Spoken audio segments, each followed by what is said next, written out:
قرآن کے اللہ کا کلام ہونے کی دلیل۔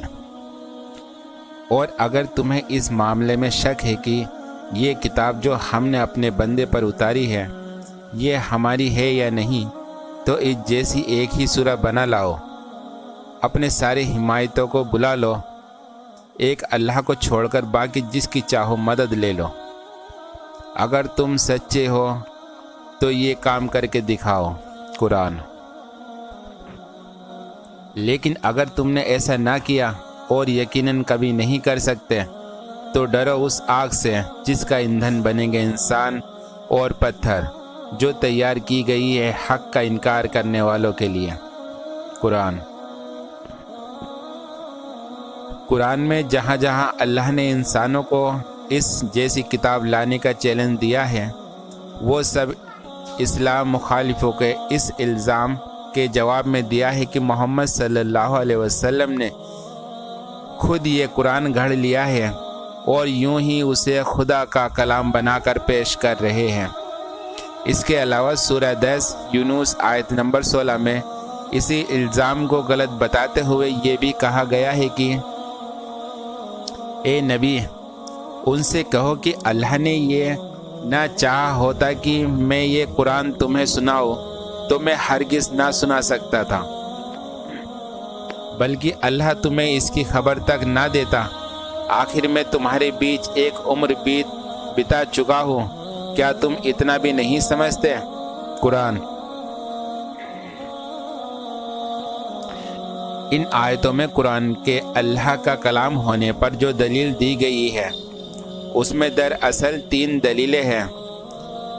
ایک یہ کہ یہ قرآن اپنی زبان، انداز بیان، دلیل دینے کے انداز، بحث و تعلیموں اور غیب کی خبروں کے لحاظ سے ایک معجزہ ہے جس کی مثال لانا انسان کے بس سے باہر ہے۔ تم کہتے ہو کہ اسے ایک انسان نے گڑھ لیا ہے، مگر ہم کہتے ہیں کہ تمام دنیا کے انسان مل کر بھی اس شان کی کتاب تیار نہیں کر سکتے، بلکہ اگر وہ جنہیں مشرکوں نے اپنا معبود بنا رکھا ہے اور جن کے معبود ہونے پر یہ کتاب خلم کھلا چوٹ کر رہی ہے، قرآن کا انکار کرنے والوں کی مدد پر اکٹھا ہو جائے تو وہ بھی اس کو اس قابل نہیں بنا سکتے کہ قرآن کے معیار کی کتاب تیار کر کے اس چنوتی کو رد کر سکے۔ دوسری یہ کہ محمد صلی اللہ علیہ وسلم کہیں باہر سے اچانک تمہارے درمیان نہیں آ گئے ہیں، بلکہ اس قرآن کے اترنے سے پہلے بھی 40 سال تمہارے بیچ رہ چکے ہیں۔ کیا نبوت پیغمبری کے دعوے سے ایک دن پہلے بھی کبھی تم نے ان کی زبان سے اس طرح کا کلام اور ان مسئلوں اور مضمونوں پر شامل کلام سنا تھا؟ اگر نہیں سنا اور یقیناً نہیں سنا تھا تو کیا یہ بات تمہاری سمجھ میں آتی ہے کہ کسی شخص کی زبان، خیالات، معلومات اور سوچنے اور بیان کرنے کے انداز میں اچانک ایسی تبدیلی پیدا ہو سکتی ہے؟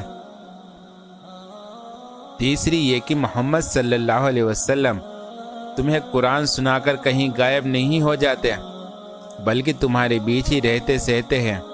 تم ان کی زبان سے قرآن بھی سنتے ہو اور دوسری بات اور تقریریں بھی سنا کرتے ہو۔ قرآن کے کلام اور محمد صلی اللہ علیہ وسلم کی اپنی بات چیت میں زبان اور انداز کا اتنا نمایاں فرق ہے کہ کسی ایک انسان کے دو اس قدر مختلف اسٹائل کبھی ہو نہیں سکتے۔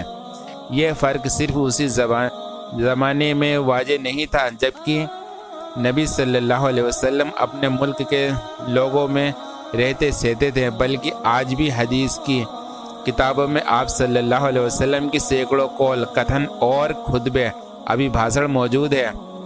ان کی زبان اور انداز قرآن کی زبان اور انداز سے اتنے زیادہ الگ ہے کہ عربی زبان اور ادب ساہتیہ کی باریکیوں کی سمجھ رکھنے والا اگر جائزہ لے تو وہ یہ کہنے کی ضرورت نہیں کر سکتا کہ یہ دونوں ایک ہی شخص کے کلام ہو سکتے ہیں۔